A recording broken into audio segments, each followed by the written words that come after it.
welcome to News and Views. I'm Suzanne Dowdy. And I'm Sandy Bengochea. Not sure, we have a little competition going on here. All right, we weren't sure if you were on. The video clip was running at the same time. All that happened. Excitement. Yes. If that's all the excitement, we're good to go. You know, yeah. So we are here looking again at our Catholic news for this week, and it is Sunday, the 6th of May. Next weekend is Mother's Day for all the mothers. Exactly. Yes. Yeah. And this is the month of our beautiful mother, Mary. Oh, a special month. Very special month for me as well. Yes, I'm sure. I love her. And, well, we're talking about a great woman, and the headline here is On the Shoulders of Great Women.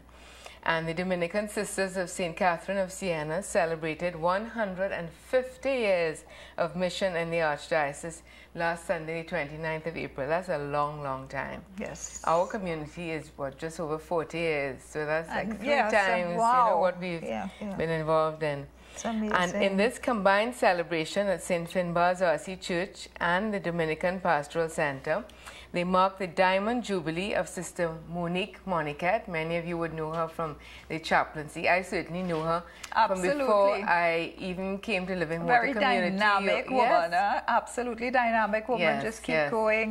Even before I became a member or knew about Living Water, I knew her. Because I used to go to Mass to the chaplaincy quite often, and she was always there. And she had a way of being able to get, because, you know, we live near to the university ourselves, and she had a way of pulling people to come and help and really get involved in the community, the university community. Amazing woman. Yeah, she absolutely. Really is. And it was also, so it was her Diamond Jubilee. It was also the Golden Jubilees of Sister Leticia Ducky and Sister Catherine Bernard Thomas. And Archbishop Jason Gordon was the chief celebrant at the Mass. And also there were various priests who have worked with our sisters with their sisters in some capacity, and they also celebrated or con-celebrated with the Archbishop. So at that Mass, the Archbishop used the opportunity to talk about the fruitfulness and renewal that result from an integral connection with God, the true vine. This has accounted, he said, for the exemplary and heroic work of our sisters over the past 150 years. As Jeremiah did, the word must be devoured. The difficult moments of pruning experienced by religious congregations are also opportunities for becoming more fruitful. And this will continue to be their call for the next 150 years. And this is an article that was written by Sister Teresa Cardenas, one of the members of the congregation. Sister Raining Hall was mistress of ceremonies, and she took the group gathered there through the celebration to talk about the historical journey from France to Trinidad, which of course is where the sisters originated, in France. And through her, they were invited to enter a truly Dominican experience of celebration, thanksgiving, and dreaming. So they're looking at the past, the present, and looking forward to the next 150 years. And this continues on page 3. And they reminded the Jubilarians, there's a picture of them there, the sisters at the front there, that this is not, they reminded them that this is not the time of rest, but of Jubilee celebration and renewal of their chosenness, keeping in mind that we have been healed by Christ's wounds. Yes, and I like the end here. Our celebration was an opportunity which we hope to sustain of pondering the theme, boundless in trust, creating the impossible.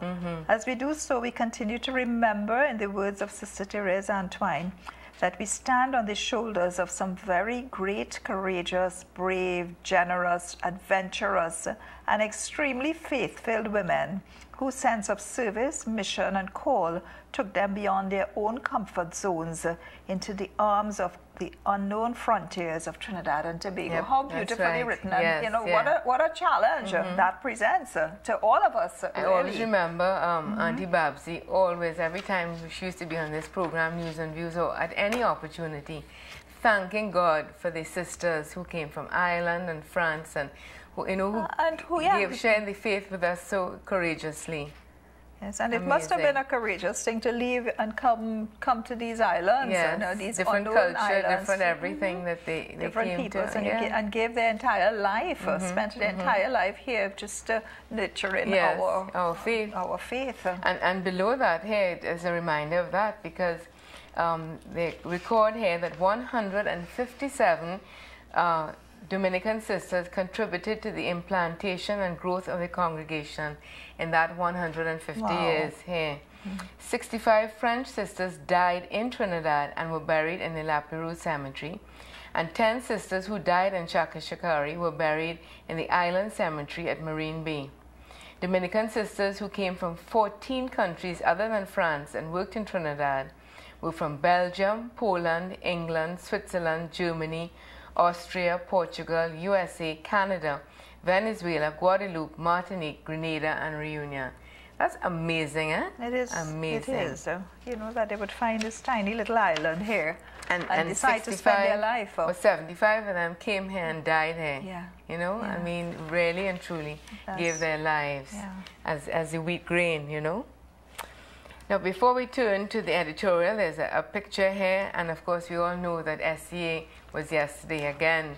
You know, another year of SCA. And it's over. It's over, thank God. It's over for one, yes. Yeah, and it's and you have a picture there of Archbishop Gordon praying with standard 5 pupils of St. Peter's RC Primary on Wednesday morning. And I'm sure that was a scene that was, you know, would have been repeated all over Trinidad. Priests and sisters and teachers Yes, I went to St. Joseph Church, my parish church there, and there were so many schools present, you know. And I guess from the reactions, sometimes schools that weren't expected, like a couple of the little private schools in the areas where they just decided, heard of the mass, and they brought their children. And it was really, really beautiful to see the children there, and Father blessing them, and so it was really beautiful. And you know what was really beautiful as well? The teachers, to see the teachers and the caring, and the, you know, especially there were some male teachers there from St. Joseph Boys RC as well, because the whole of St. Joseph Boys RC Form 5, Prep 5 was there.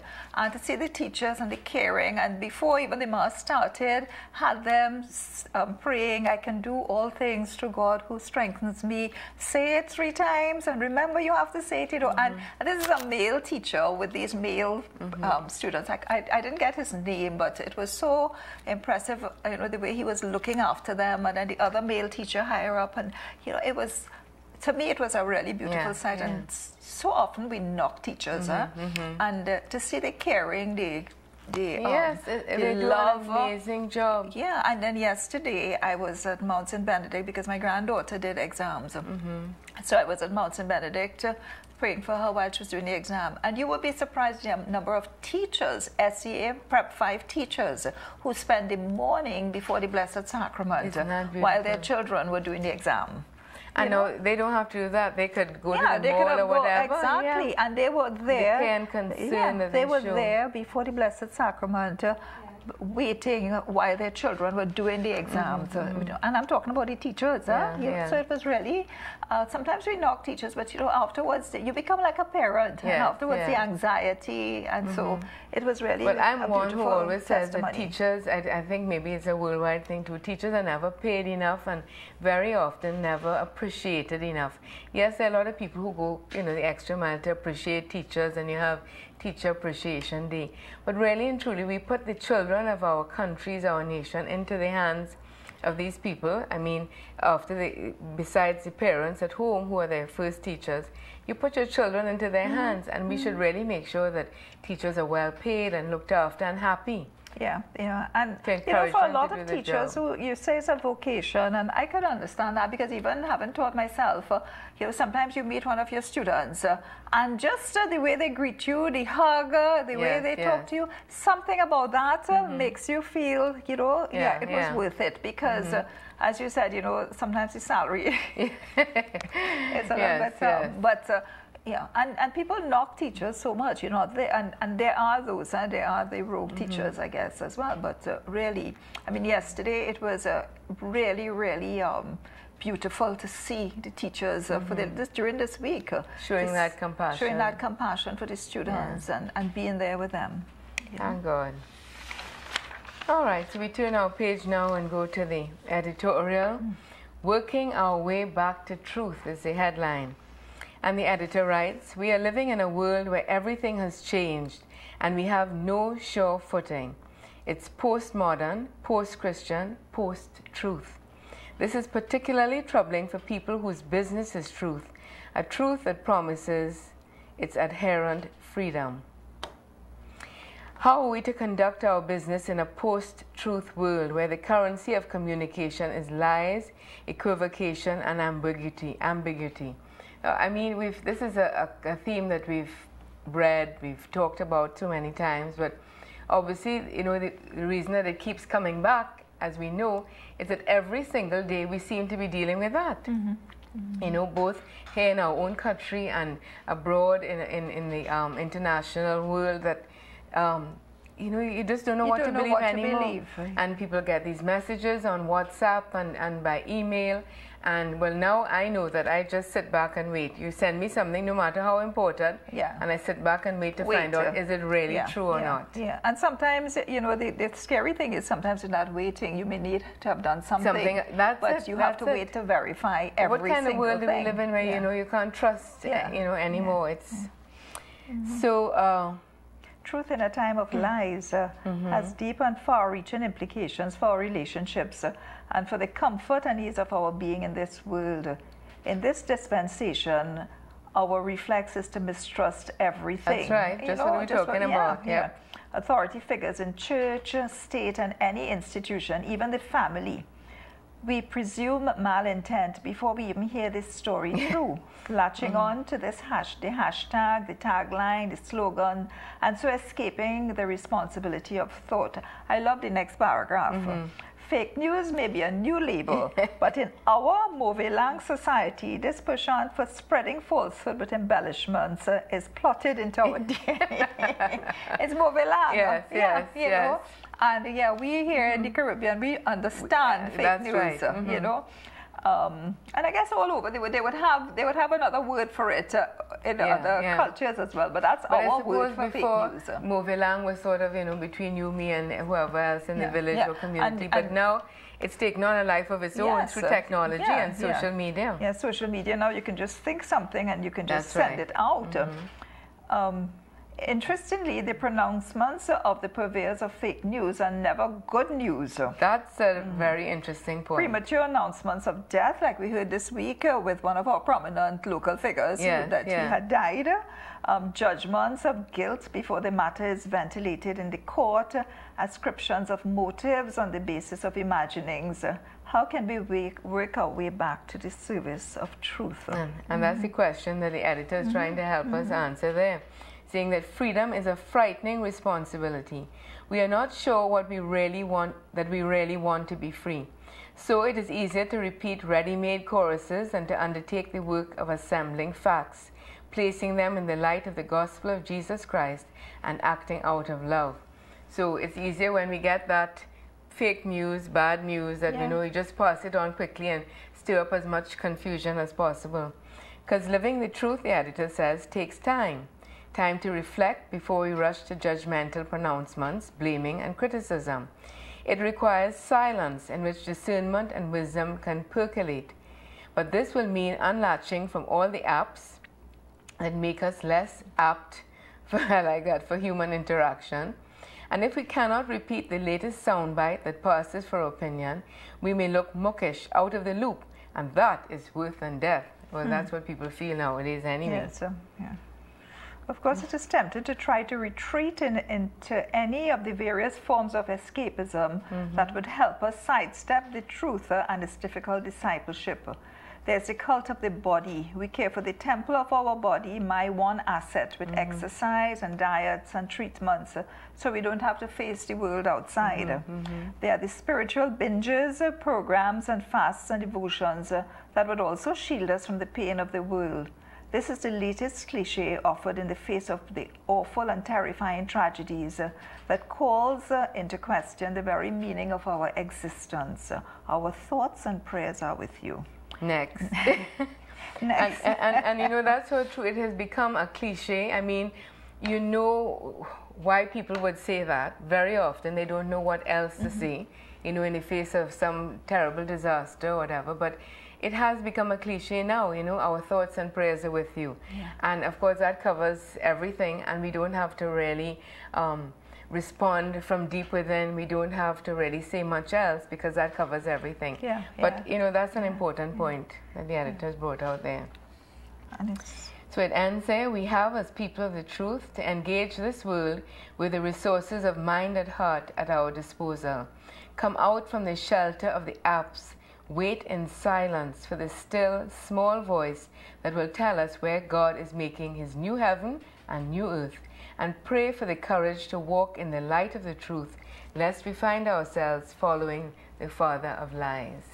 Great editorial. It's amazing. A lot to think about. A lot to think. And with all the noise coming at us, it is amazing. You know, the communication now is longing for silence.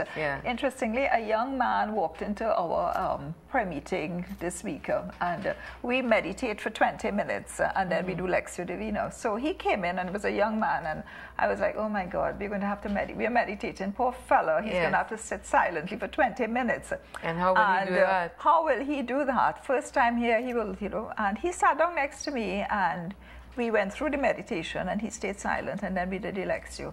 And at the end of it, he came and he said, wow, I never knew that there were groups that did meditation. He said that was like what my soul needed right now. It was amazing. He said the noise, you know, and he's an IT person, so he's always on something. Yeah. And you know, and he said the noise of the world. He said, suddenly I realized how the noise of the world takes control of me. And you know, sometimes we think of noise as just the loudness, but it's the apps coming at us, and the phone blare, you know, the little knobs and the little lights blinking at us all the time.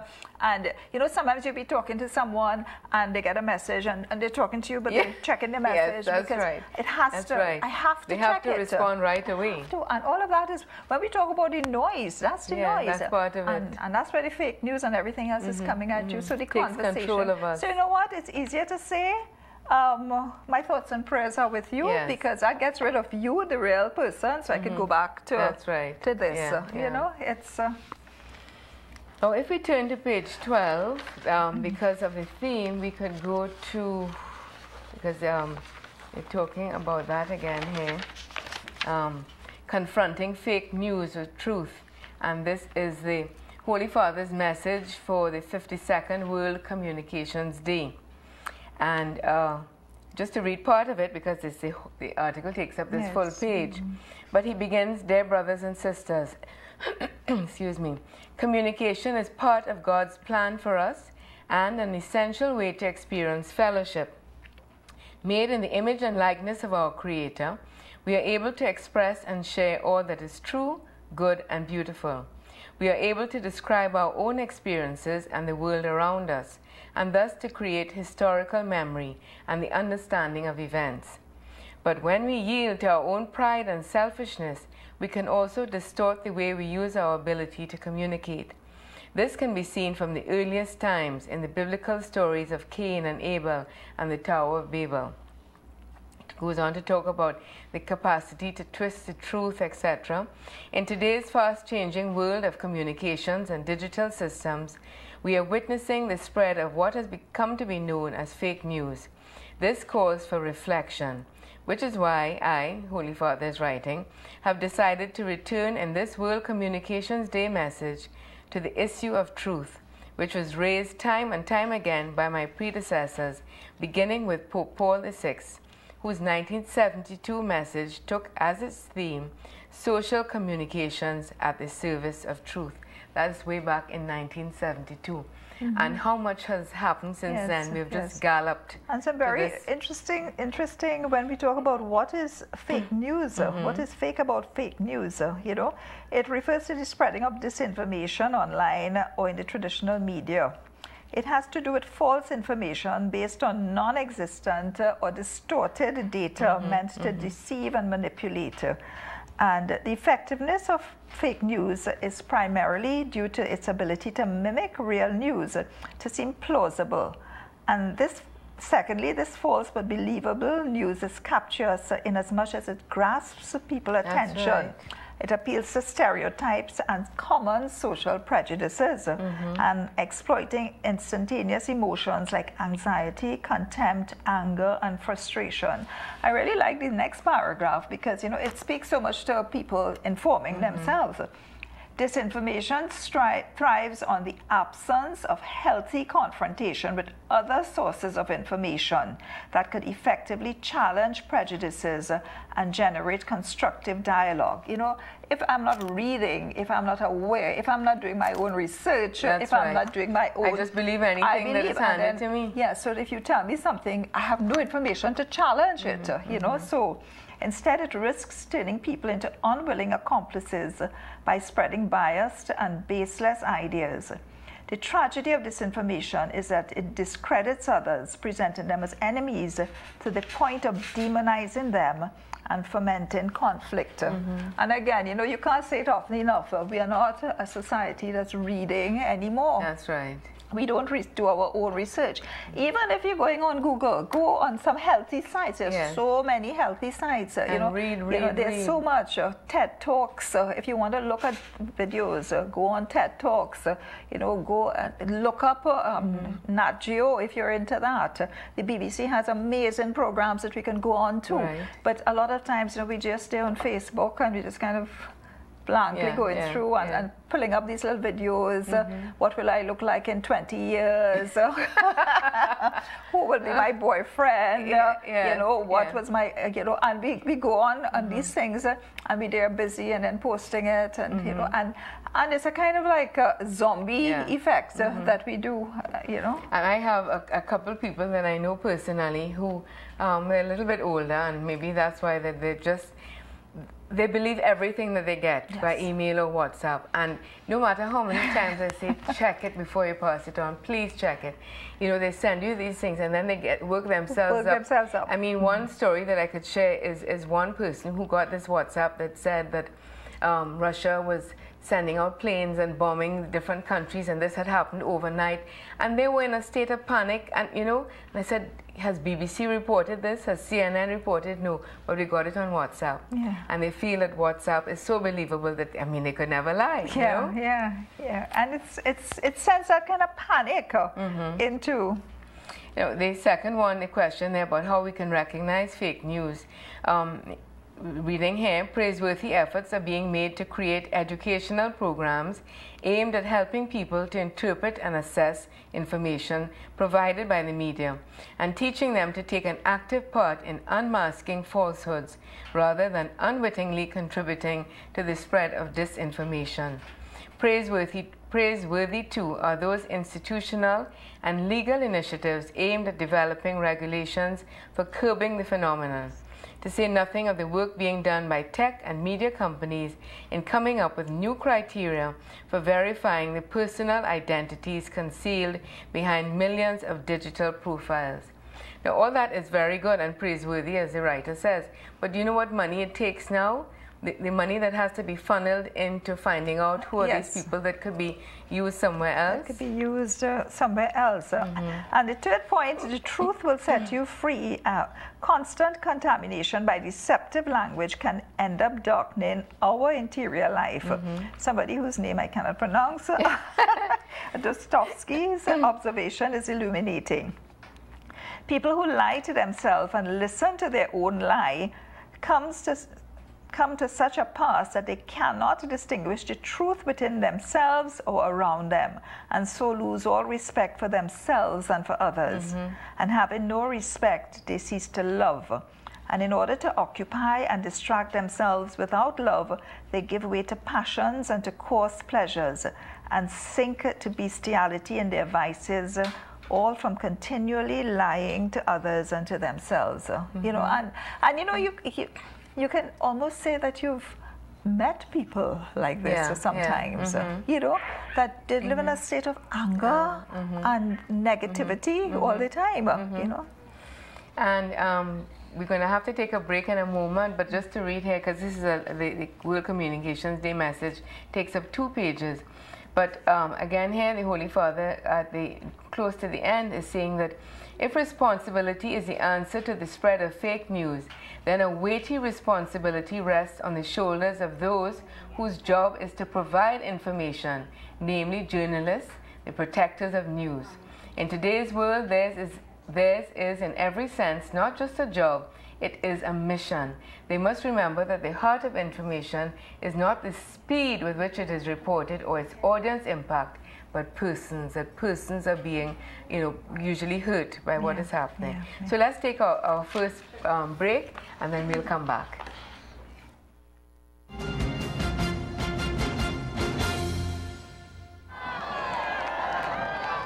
One of the least visible aspects of Pope Francis's reform consists of reevaluating the role of lay people.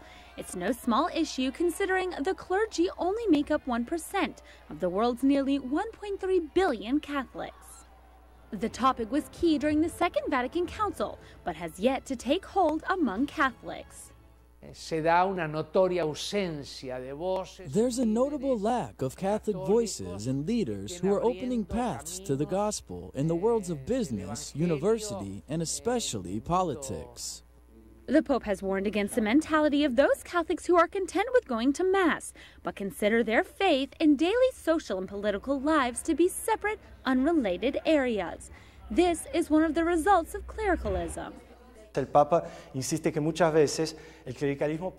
insists that clericalism is commonly on the part of priests who don't allow lay people to take on these important roles in the church as well as in society. But it can also be the case of lay people who get comfortable with saying, I go to Mass, I receive the Eucharist, I confess, and that's enough.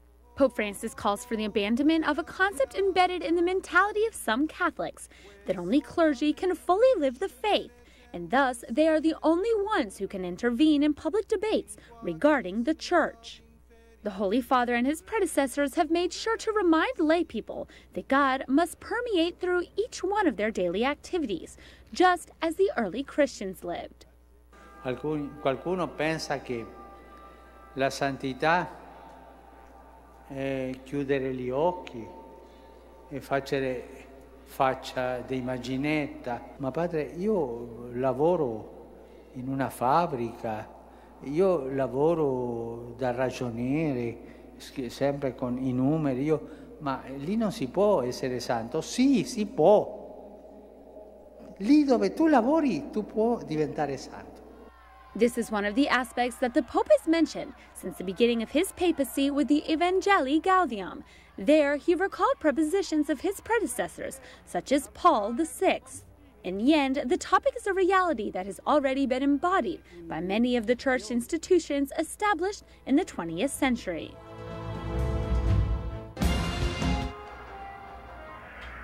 So you all heard that, everyone heard that message. You can be a saint wherever you are, even lying in your bed of pain. Some of you there sitting in a wheelchair, wherever you are. God is calling you to be a saint. We all call to holiness. I always remember Father Leo Donovan telling us that, when he was a parish priest, he says, there are saints among us, there are saints among us. Yes, and, he would always say that. Yes, and he says, a good reminder for everyone. Yes. There's a letter to the editor here that we'd just like to note. This is written by Dennis Richard Winston McCormy. He's saying belated happy Easter to all, and he's talking about a fundraiser that they had recently for the Belmont community in aid of the St. Francis RC Church. And I just cannot believe, that how long it has taken for us to, and I say us as Catholics, the Catholic community, to raise the funds necessary to get this church, fixed again. But he says that the whole experience highlighted the urgent need for a national mobilization to ensure the immediate protection and conservation of our natural and built heritage and all that this entails. And even as I read that, how much of it is already gone that we can never bring back again. A lot of our buildings, historical buildings. St. Francis RC Church, he says, has been a historical landmark in Belmont for over a century. It is listed on the National Trust list of protected buildings.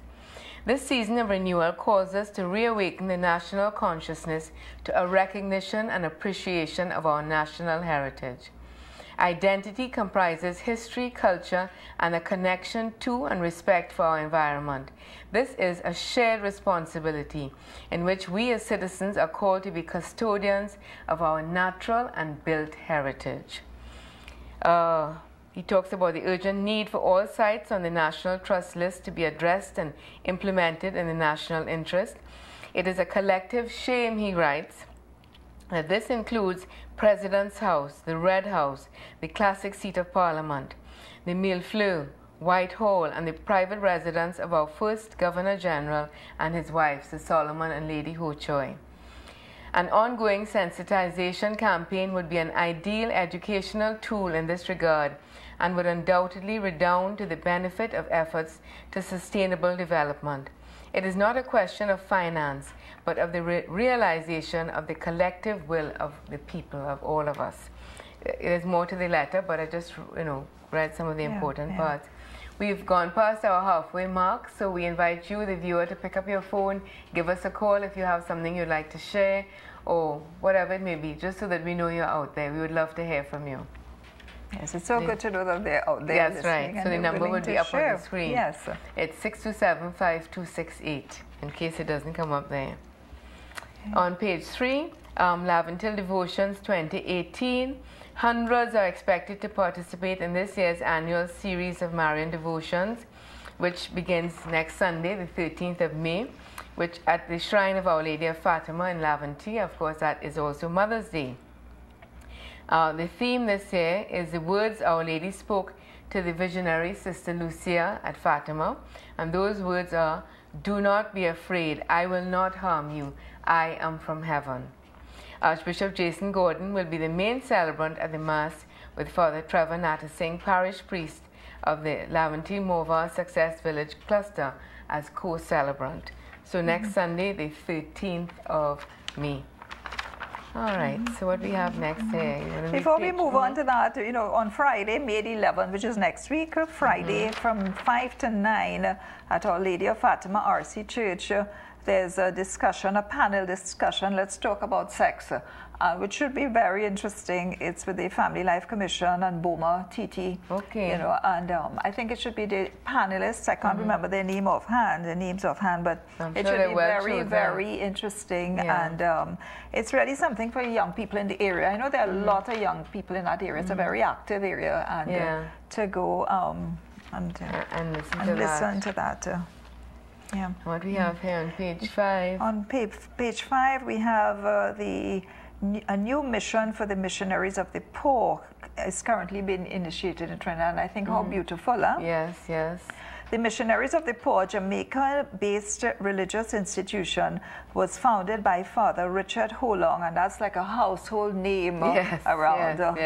A former Jesuit priest and university professor in the slums of Kingston, Jamaica in 1981. It is a religious community of priests, brothers and sisters who dedicate their lives to the service of the rejected and the destitute. In just 37 years, they've established themselves in 10 countries, covering 12 archdioceses, and they have ministries in India, the Philippines, Haiti, Kenya, Uganda, Indonesia, the US, and now they're coming to Trinidad.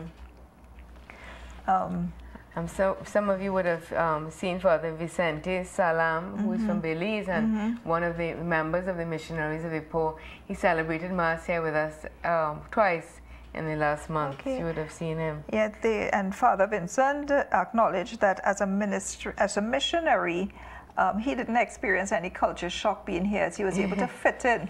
Any culture. Yeah. He also observed the locals' faith is far different from Jamaicans. Wherever you go, you find there is a mass there, adoration going on, divine mercy. Prayer is very strong here in Trinidad, and that's why I find it very interesting, which is so true. Huh? And we know that. I mean, sometimes we just kind of forget about it, I suppose, but Trinidadians are praying people. There's always something going on every evening at parish church, whatever it is, always some novena, some devotion. Always. And you know what is interesting as well, even in business, very often, like, you know, you'll be doing business with a group of people, like a training session or something. And of course, you know, at first you just observe whatever protocols you have to. Yeah. And at the end of it, you normally find that they themselves get involved and they say, let us pray and let us pray for each other. And somebody might share something and they say, well, let us pray, or let us pray for the company, or you know, and it's such a, it's not rejected in this country at all, because people understand and people have a great respect for each other's religion, you know, wherever. That's one of the important things about us as a society. They said the brothers have observed a lot of homelessness and areas for outreach ministries, specifically in the Sealots, Beetham and Gonzales communities. He mentioned that they have a few committed Trinidadian members, notably Father Hayden Augustine, brothers to Father Gregory Augustine, who is the principal of Fatima and the provincial superior of the Holy Ghost Fathers. Another aspect of their mission is to secure a residence in Gonzales and build a homeless shelter on Duncan Street, Port of Spain. This property was offered by the St. Vincent de Paul. Great, great. I mean, the more people involved in caring for the poor, the underprivileged in the country, you know, the better. And you find with the downturn in the economy, it's just happening so much, so much more, you know, so much more. I see that meanwhile the brothers have been unable to acquire permanent accommodation even for themselves. They first stayed at Mount St. Benedict, and they're currently being housed at the Center for Peace in Warren Street in Woodbrook. So if anybody out there has any bright ideas of some property that maybe nobody's using or so that you could offer to them, we know of the good work that they do in Jamaica and the countries that we have listed. So, you know, maybe you might be able to think of something. You could give them a call and tell them, look, I have a place where you could live. Okay, we need to take another break here. We have quite a few video clips, so let's go to that. And the telephone lines are open, so give us a call when we come back. We love hearing from you. Bishops from the Antilles Episcopal Conference in the Caribbean and Central America all joined in Rome for 2 weeks to present their pastoral plan to Pope Francis during their ad limina visit. The Vice President and President of the Bishops' Conference spoke about mission, new evangelization, vocations, and their particular vulnerability. Our challenges, we have very small island states that are vulnerable. So last year we had hurricanes that hit our islands. We had 2 Category 5 hurricanes coming one after the other, hitting several of our islands and causing incredible damage. And the vulnerability of our region is serious. The question of building a people to help them be conscious of the bigger picture, which is, you know, our relationship with the climate is something that we have to take seriously. And Dominica is always acclaimed as the nature island of the Caribbean. It's a very green island normally, but with the hurricane it has souped up the entire forest, and the forest is actually struggling to grow back. Despite these setbacks, both are excited for the youth and are preparing for the Antilles Episcopal Conference Youth Assembly in July, which happens every 3 years.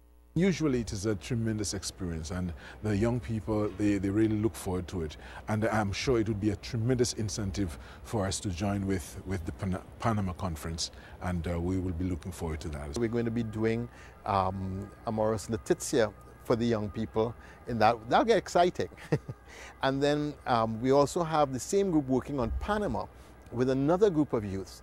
Yes, fundraisings have started.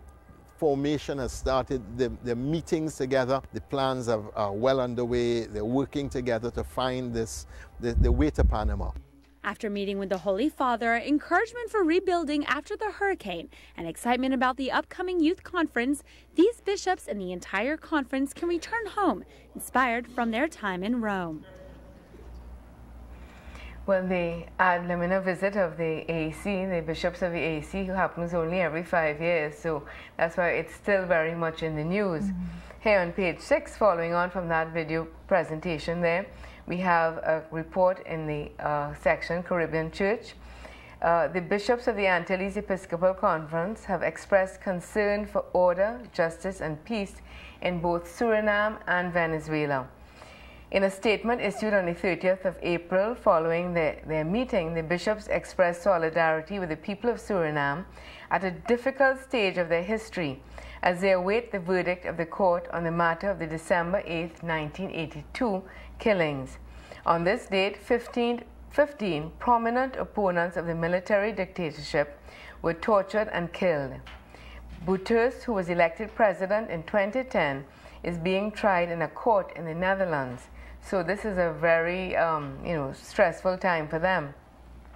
The AEC bishops believe it is a deep concern of many leaders in Suriname and the international community that the result of this case may bring social unrest regardless of the verdict. So that is a real not so nice place to be in, because regardless of the verdict, they expect the social unrest. So the people of Suriname, the church and the people of Suriname really need our prayer.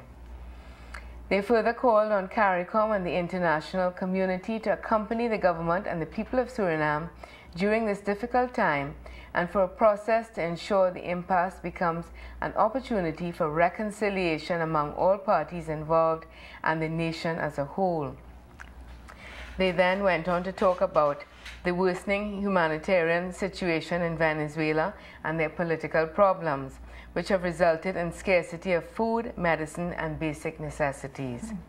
It has led to a stream of refugees to neighboring countries. These countries are not equipped to deal with such calamities, the statement said. So, similarly, the bishops urged the international community, especially CARICOM, to help seek a lasting solution to the political impasse in Venezuela. They also asked citizens to be generous to the refugees and provide them with the essentials such as food and shelter. So we're going to turn now to the back page, which is Conversations with Archbishop J, which continues this theme of ministry to the refugees. And he's asking that big question. The headline is, in each parish, a ministry for refugees, which is a challenge, you know. That's right, and he asked that question that everybody's asking. If Archbishop, and the question is, Archbishop, if we keep accepting refugees to Trinidad and Tobago, how are we going to cope when we have so many poor people with no jobs already in Trinidad and Tobago? You know? So he takes the time here to answer that question. And he goes through a pastoral challenge that it is. He says we are facing an unprecedented number of migrants and refugees coming into Trinidad and Tobago, and we need to be generous. And I know the fear. These people, he's voicing the fear of people. I think Do we have a call? Yes? Okay. Hi. Welcome. Hello. Good morning. Good morning. Dowdy and Sister. Yes, we're hearing you. Go ahead. Bengochea. Hi. How are you? Yes. I want to share something with you, Sister Dowdy.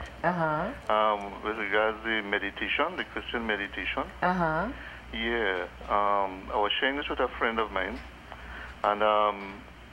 and he said he would change the mantra, right? From "Come Lord Jesus" slowly, and then he said he would change it about three-quarter way or quarter way into "Come, O Holy Spirit." Yes. Well, and then he said he would change it afterwards to "Come, O Holy Father." Well, that's the Trinity, right? And he said he would really feel a difference. Yeah. Right? And he said he really felt as though he was praying. Beautiful. Right? For the first time in his life, he really felt he was praying. Well, I think everybody is, everybody's free to do, to work that with the meditation, the art of meditation, in whatever way really suits you. Of course, there's a way that is offered to us, but everybody's free to do it whatever really makes you feel comfortable. That's fine. And that's beautiful, because the purpose, one of the purpose of the mantra, when we say, some of us say Maranatha, but the purpose of it as well is to bring you back to the present. So when your mind wanders off and your mind starts to think, about other things, the mantra brings us back. So people change, people use whatever mantras you said that they're free to say. But, and it is a deep experience of prayer. So I agree, it is a deep experience of prayer. And really, in this crazy world, I'm so glad you called, because I think it's what a lot Christian of us need. meditation is so needed right now in all the noisiness of the world. Thank you so much. And we talk about Christian meditation because we are Christian, we are Catholic, but there are people of all denominations and religions who and some people who with no religion at all, who have found the practice of meditation has really just brought that peace into their lives. You read about it in magazines and books, you see it on television all the time. You know, meditation, you know, coming away to that silence within is making a difference in people's lives everywhere. Thank you. Thank you for sharing that with us. Yes, okay, sisters. Have a blessed week. You too. Okay, bye. So the Archbishop is saying that the burning question in many people's hearts is, what quota of refugees can we reasonably accept and still maintain the common good? This depends on our capacity to welcome, protect, and integrate those who arrive. It also depends on being able to screen out those who will bring social disruption. This is the current debate. Insofar as migrants and refugees are here, we need to attend to them, ensuring they are documented and receiving care. This cannot be left to one individual or group. We all must respond. We all have a responsibility to be hospitable and to share. So he says, as Archbishop, I am asking you, religious congregations, communities, parishes, and parishioners, to open your hearts to assist the strangers amongst us. I am asking in every parish for a few people to volunteer and be appointed to a migrant and refugee ministry for the welcoming, protecting, promoting, and integration of migrants and refugees. So this is a whole new thing that the Archbishop is asking us for in our church.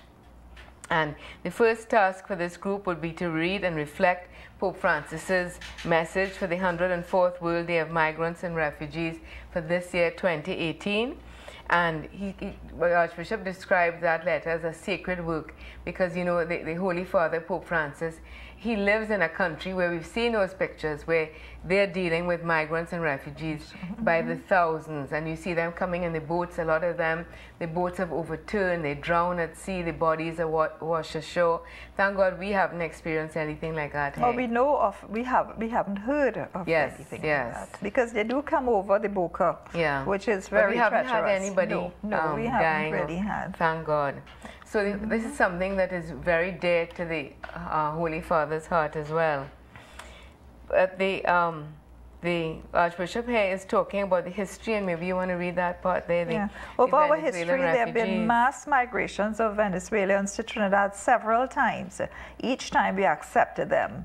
Each time, many remained after the troubles in Venezuela were over. They have contributed significantly to the social and economic development of our nation.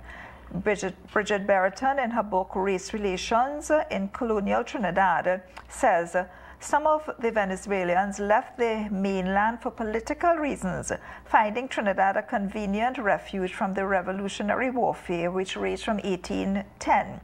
The refugees spoke French as well as Spanish, for some Frenchmen had fled the West Indies for the Main only to re-immigrate to Trinidad. A much larger immigration was of peons, laborers and backwoodsmen of mixed Spanish, Amerindian, African descent, who all came through the century in search of jobs and land. So in other words, this is not anything new. And you know, we hear about the cocoa payols. The cocoa industry in Trinidad was built on the backs of the peons. This was a significant part of the booming economy of the late 1800s. Refugees do not come to take from us. They come to contribute and to build and to become part of us, bringing their contributions and gifts. And, you know, like where I was born and brought up in Santa Cruz, the cocoa payols are very, and this is the origin of the cocoa payols. That's right. You know, because they came and they developed, and the whole Stolmeyer estate and so was up there, and that's where they worked. So a lot of us are from the cocoa payols, you know, as well. So the real thing is that, you know, we should not be afraid. It's something that's happening, and we have to deal with it. But we cannot let fear take over, you know. Father Martin Sergiu talked in his article on the front page of the Catholic News last week about the xenophobia, that fear of other people coming into our country that seems to be raising its ugly head. He says, do not mistreat or oppress a foreigner, for you are foreigners in Egypt. And that's we read in the scripture from Exodus. There are no Trinidadians or Tobagonians whose ancestors have not come from somewhere else. We have all arrived from somewhere. As Black Stallion famously said, one raised the Caribbean man from the same place, the Caribbean man. They make the same trip on the same ship. And to reject the stranger now is to reject our past. I know it has become politically popular to build walls to keep out the stranger. That has never been our value system, our way when we are at our best. And Archbishop Gordon shared his own experience where he says that both his grandmothers, maternal and paternal, opened their homes to the stranger and made them family. He talks about, and he named some of the experiences he had as a child of them bringing the stranger into their home. It was not that they had money or excess. In all these cases, resources were very scarce, but they found a way to share out of the little they had, and this built character and trust in God. In a classic calypso called Poverty is Hell, Shadow says, 10 little children, 4 dumplings. Mummy got to slice them thin, thin, thin. A piece for a boy and a piece for a girl. A piece for the neighbor daughter, Merle. This generosity in the face of scarcity was a saving grace for Trinidad and Tobago and the entire Caribbean. We have more than any generation of, here goes that word again I can never pronounce, Trinbagonian. Yet we are afraid to share with our neighbors who are in great need. Our right actions today, the Archbishop says, will bless us and the generations who come after us. So let us not be afraid. Let us, and of course we have the key message as usual. Every week the Archbishop leaves us with those important points to think about and act on. The key message: we are a hospitable, welcoming people. Let us live our true values in facing our current social challenges. The action step: pray for all the migrants and refugees in our country and your parish. Reach out through your parish to assist in welcoming, protecting, promoting, and integrating migrants and refugees into your parish and our country. And a little more than you're in our thoughts and in our prayers. Yes, a little more than that. Maybe, you know, I'm seeing we have a clip on the refugees. Maybe we can, if we have time, we can go to that. We do have time for that.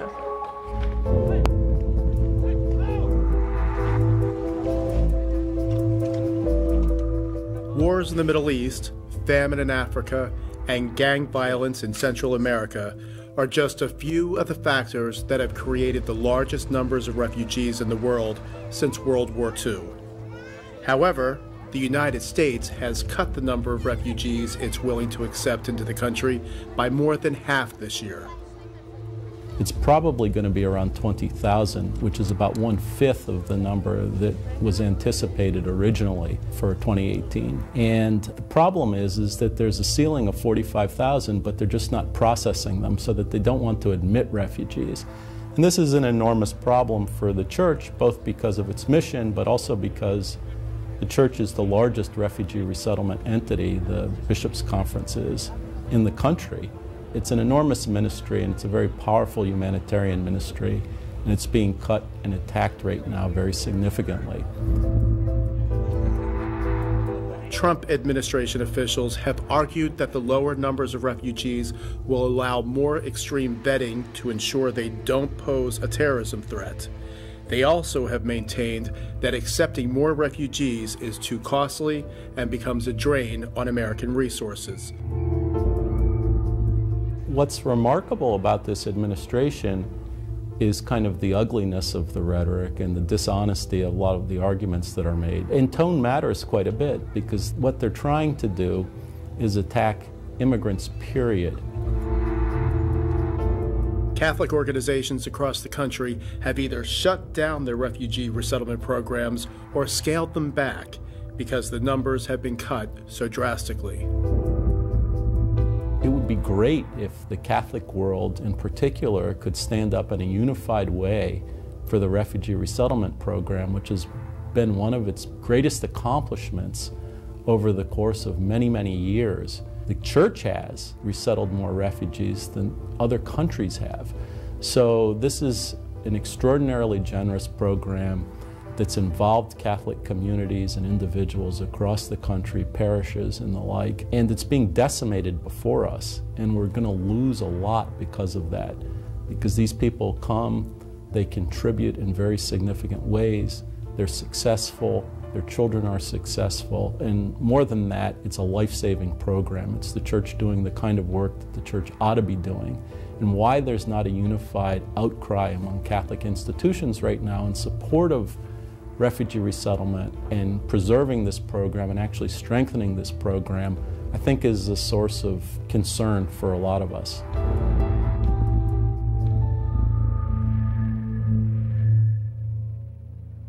How tragic, huh? Yeah, how tragic. A reminder that, you know, this is an international problem, a worldwide problem. Yeah, when you look at these little babies and these little toes, and so you just, oh my gosh, you just want to... And then to see these boatloads of people, I mean, one more person and the boat would definitely tip over or sink.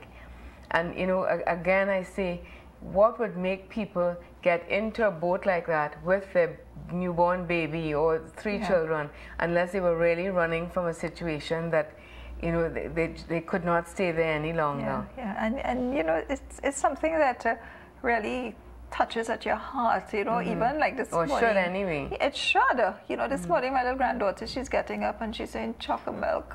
She wants chocolate milk, milk. And I say, okay, you're going to make... And you know, while making it this morning, but you know, you just think about the amount of mothers who are waking up. We have a call. Hello? Good morning. Yes, hello. Hello, good morning. Morning. I am totally moved by the Archbishop's views on the refugees. Yes. I am so moved. I am willing to help in any way when this happens in my own community. Great. Praise God. He's appealing with all his heart for us to show our kindness and our love. And I thank him very much. And thank you all for coming and bringing these things to us. Thank God. Thank you very much. Thank you for calling, and that's great to know that there's one person in one parish who's willing and ready to be part of that team. Thank you. Amen. Yes, Amen. I believe in our Catholics. I believe that the refugee ministry will be alive and well very soon in all the parishes. But I wonder if we have time for the official. Yes, we do. We have to have. Dear sisters and brothers, next Sunday our annual series of Marian devotions begin at the Laventille Shrine. I invite all who are able to make the journey up the hill to the shrine as we continue our devotions to Mary, the Mother of God. It will be Mother's Day, and what better way to honor our mother than by our presence? As we continue to reflect on Mary during the month of May, we cannot forget Mary, where they're invited Joseph, to a and wide Jesus, range of amenities, whether it's a short visit to pick up some daily toiletries and clothing, or attending weekly English and Italian classes. Each guest's on our shores and how we should respond to them. In the midst of all the issues plaguing our nation, let us strive as Christians to remain humble, to be just and kind, and see the good in others, and maintain a spirit of hospitality. Charles Jason Gordon, Archbishop of Port of Spain. And I guess the message this week that we're leaving is in each parish a ministry of refugees and asylum seekers, and migrants. Asylum seekers. Well, we're looking at the clock, so we're not going to have time to really get into any of the other articles. They're beginning a series on the Eucharist by Father Gabriel Julian. It's going to be a 5-part series leading up to the Solemnity of Corpus Christi. That's on page 10. And I want to give a little thing to Couples for Christ on page 5. On page 5, praise breakfast. And they're having a praise breakfast to restore the St. Bennett's Hall, which I think Couples for Christ have now they've taken on the challenge to bring back. And I know there's so many people who spent many, many wonderful times up there. It's one of my favorite places, absolutely. So that's Saturday the 19th of May. And the tickets are $150 and they're available. They have numbers there that are available from Neil and Claire Charles or Arlene and Kevin or whatever. Yeah. All right. And then Our Lady of Fatima Church, this is page 13. I know we're coming to the close now. They're going to be the temporary custodian for Our Lady of Fatima statue that has been going around Trinidad. Please join us on Saturday, the 12th of May. They're going to have a procession, songs to the Blessed Mother, and celebration of Mass, 6:30 p.m. with His Grace Archbishop Gordon, and a sharing afterwards. So get your own copy of the Catholic News, and you can catch up on all the articles that we didn't talk about. Thank you for joining us. God bless.